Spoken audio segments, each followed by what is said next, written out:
Kasbi, Kajian Syariah, Sejarah, dan Budaya Islam. Assalamualaikum warahmatullahi wabarakatuh.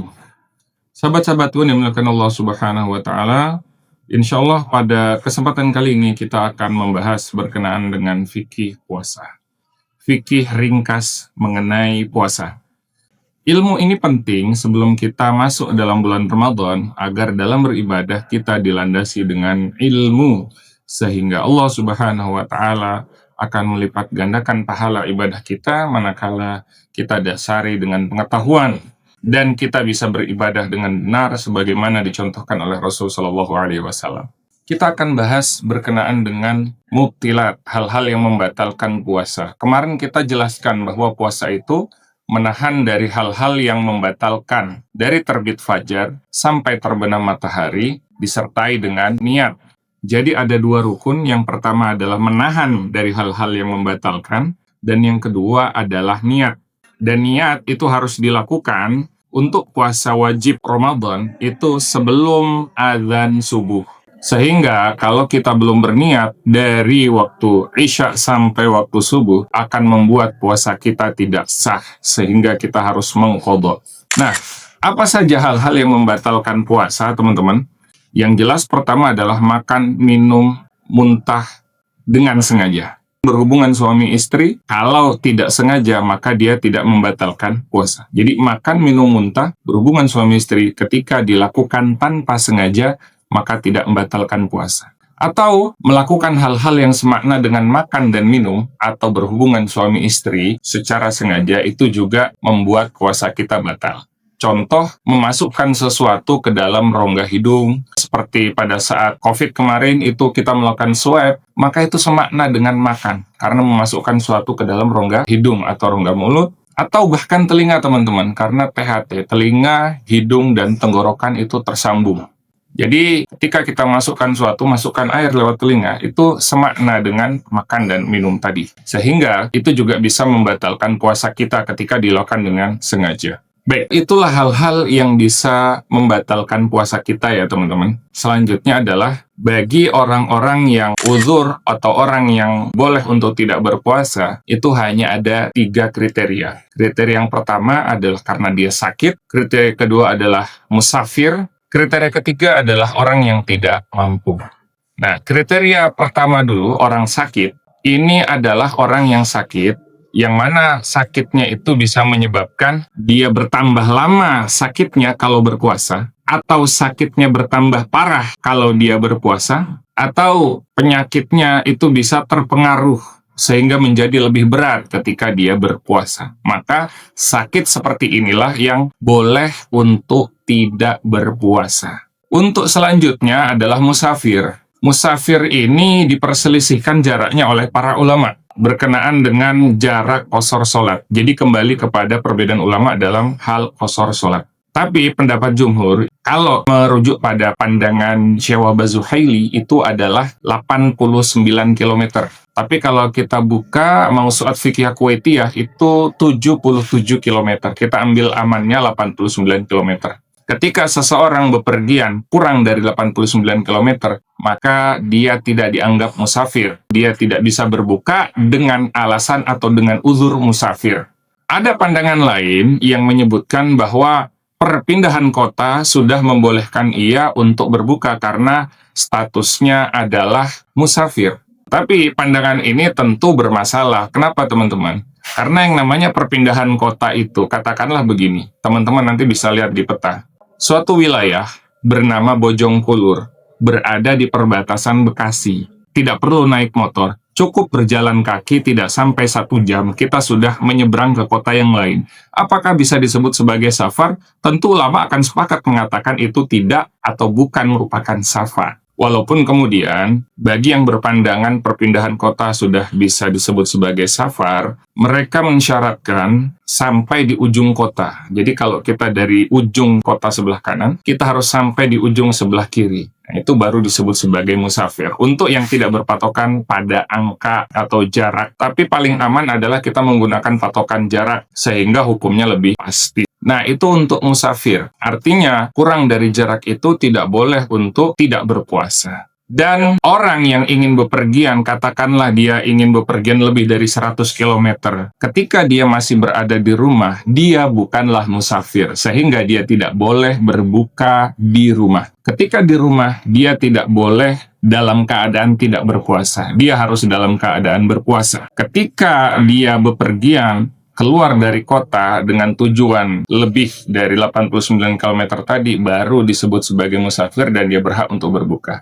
Itu pun dalam pandangan jumhur ulama, teman-teman, orang itu tidak boleh berbuka ketika dia di subuh hari sudah dalam keadaan berpuasa. Jadi sebagai contoh, ketika teman-teman ingin katakanlah mudik ke Jawa Timur dari Jawa Barat dan bisnya baru berangkat jam 6 atau jam 7, itu kan teman-teman masih dalam keadaan berpuasa. Maka kata jumhur ulama, mayoritas ulama mengatakan, dalam perjalanan kita tidak boleh berbuka karena di subuh hari kita sudah dalam keadaan berpuasa. Kecuali teman-teman misalnya bepergian sebelum subuh atau misalnya ba'da maghrib atau jam 6, misalnya bisnya berangkat jam 6, pada saat azan kita sudah berbuka. Nah, itu besok harinya ketika kita dalam bis itu boleh dalam keadaan tidak berpuasa karena memang posisinya adalah dalam keadaan musafir.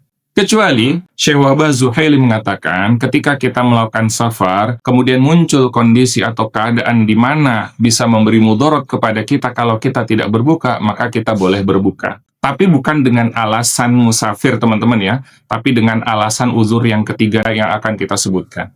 Nah, itu berkenaan dengan safar, teman-teman. Jadi, singkatnya, kalau teman-teman ingin bepergian dan ingin mendapatkan uzur sebagai seorang musafir, maka dianjurkan teman-teman untuk pergi sebelum waktu subuh, sehingga teman-teman boleh di jalan tidak berpuasa. Nah, kemudian kalau teman-teman ternyata berangkatnya ba'da subuh, misal jam 6 pagi, maka teman-teman tetap dalam keadaan berpuasa, kecuali misalnya tangan teman-teman gemetaran karena kelaparan, sehingga kemudian bisa menyebabkan bahaya, misal pingsan di jalan, maka saat itu boleh untuk teman-teman berbuka puasa dengan alasan uzur yang ketiga. Sekarang akan kita bahas uzur yang ketiga. Tadi yang pertama kembali adalah sakit, kriterianya sudah kita sebutkan. Yang kedua adalah musafir, dan yang ketiga adalah orang yang tidak mampu. Nah, teman-teman, orang yang tidak mampu ini, kata Ibnu Abbas, itu seperti orang tua yang sudah tidak mampu lagi berpuasa, tua renta.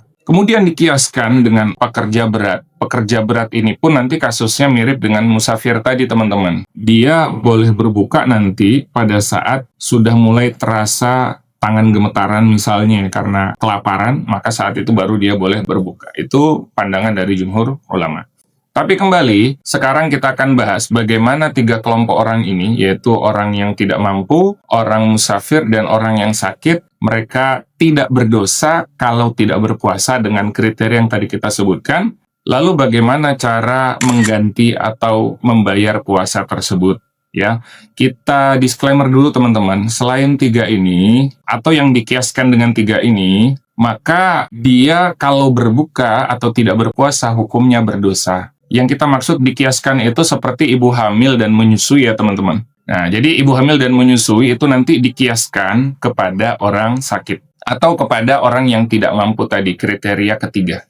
Sekarang bagaimana cara untuk mengganti atau membayar puasa itu? Yang pertama, teman-teman, pada dasarnya, orang yang tidak berpuasa itu harus mengqadha atau mengganti puasanya. Nah, ini adalah dasar. Kalau tidak berpuasa, maka harus diganti.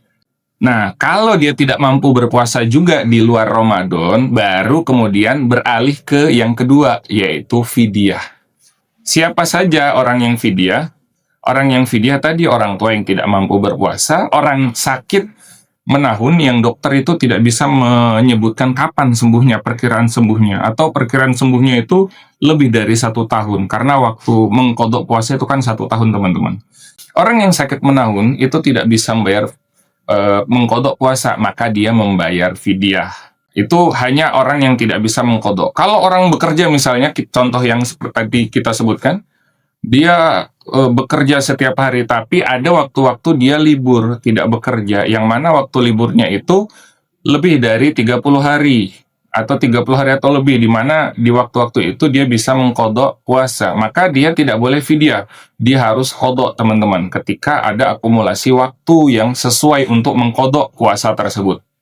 Itu adalah kewajiban kedua, yaitu fidyah. Kemudian yang ketiga, kewajiban khusus bagi orang yang berhubungan suami istri di siang hari bulan Ramadan. Selain qadha puasa yang dia batalkan pada saat itu, dia juga harus melakukan kafarat, penebusan dosa.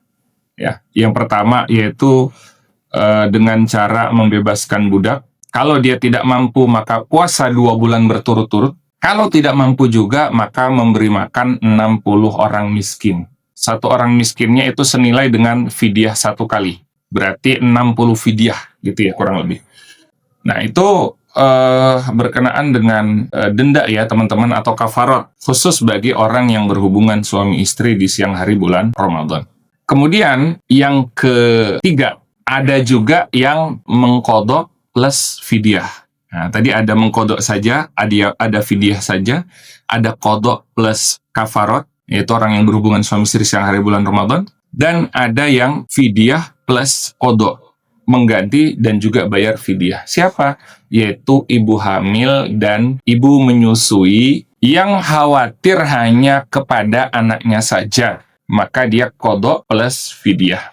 Kenapa, teman-teman? Nah, ibu hamil dan menyusui yang khawatir atas kondisi dirinya, dia tidak bayar fidyah, cukup mengqadha atau mengganti puasa, teman-teman ya. Sedangkan orang-orang yang khawatir atas kondisi anaknya tidak bisa dikiaskan dengan orang sakit. Kalau tadi khawatir atas kondisi dirinya, itu berarti dikiaskan dengan orang sakit. Tapi kalau misalnya dia hanya khawatir terhadap anaknya saja, tanpa ada unsur khawatir terhadap dirinya, maka qadha plus fidyah. Kenapa? Karena yang dia khawatirkan bukan dirinya, sehingga tidak bisa dikiaskan dengan orang sakit. Maka harus ada fidyah sebagai bentuk penebusan dalam tanda kutip. Nah, itu sebabnya kenapa kok orang hamil dan menyusui, wanita hamil dan menyusui beda. Yang khawatir atas dirinya dengan yang khawatir hanya kepada anaknya saja. Nah, itu sebabnya sumber kiasnya berbeda, sehingga hukum penggantiannya juga berbeda. Teman-teman, jika ada pertanyaan nanti silahkan ditanyakan di kolom chat. Insya Allah akan kami jawab secara langsung. Baik, itu teman-teman berkenaan dengan mubtilat atau hal-hal yang membatalkan sholat, yang bila dilakukan secara sengaja maka batal. Ya, makan, minum, berhubungan suami istri, atau yang semakna dengan keduanya. Semakna berhubungan suami istri misalnya, mohon maaf, masturbasi misalnya. Kemudian yang semakna dengan makan dan minum tadi sudah kita sebutkan ya. Nah, itu teman-teman mengenai hal-hal yang batalkan puasa dan juga bagaimana cara kita mengganti puasa yang batal, baik dengan uzur atau tanpa uzur. Itu teman-teman, mudah-mudahan bermanfaat. Silahkan jika ada yang ditanyakan, tulis di kolom chat. Mudah-mudahan bermanfaat untuk kita semua. Barakallahu fikum. Aqulu qouli hadza astaghfirullaha wa lakum innahu huwal ghafurur rahim. Assalamualaikum warahmatullahi wabarakatuh.